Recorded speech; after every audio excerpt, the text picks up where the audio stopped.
bang bata pa kayo nung huli niyong mapuntahan ang National Museum? Maaring ang iba, hindi pa. Ngunit sa paglipas ng panahon, malaki ang iginanda at ibinago sa ating pambansang museo. Samahan ninyo akong libutin ang lugar kung saan nakatatak ang ating pagka-Pilipino.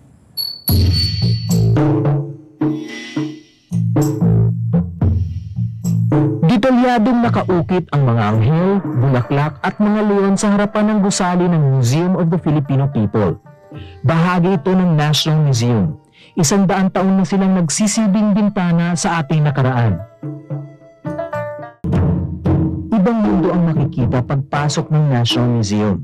May mga kanyon at banga mula sa lumubog na barkong San Diego noong ika-16 na siglo. Mamamangha ka sa mga nakalap na gamit ng mga marinero sa loob ng 5 siglo.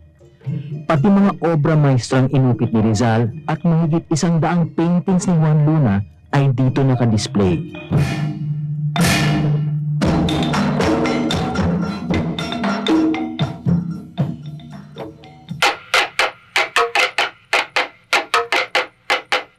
Nasa museo rin ang mga patunay ng iba't ibang paniniwala at kaugalian ng ating mga ninuno.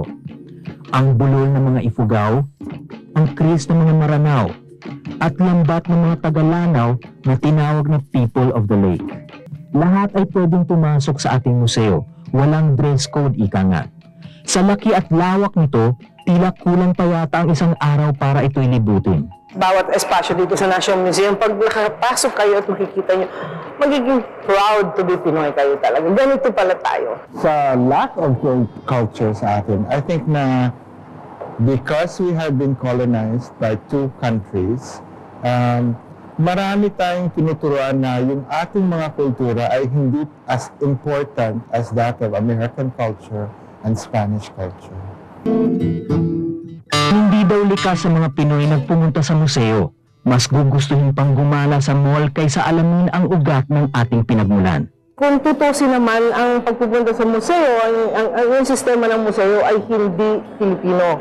No? So, dala yan dito sa atin, ng mga Kastila, no? Yung UST ang unang museo. So, yung system na dadalhin pa kayo sa isang lugar na malaki, nakapila kayo, huwag kayong tatangan, huwag kayong maingay, ay napakahirap i-market.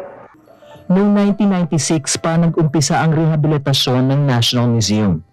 Dati kasi, di mo daw talaga ito pupuntahan. It was usually dirty, walang ilaw, mabaho, everything. And so, syempre, how can you appreciate what is your own if around it, the ambience around it is so bad, no? That's why maraming pumupunta sa mall. Maaliwalas na ngayon sa National Museum. Ginawa rin itong interactive para di antukin ang mga bisita. Sa pamamagitan nito, makapupunta ka sa iba't ibang lugar sa Pilipinas. Pati nga ang instrumentong gamit kada rehiyon ay pwedeng tutugin sa interactive. Kahit nga ako nakisali na rin.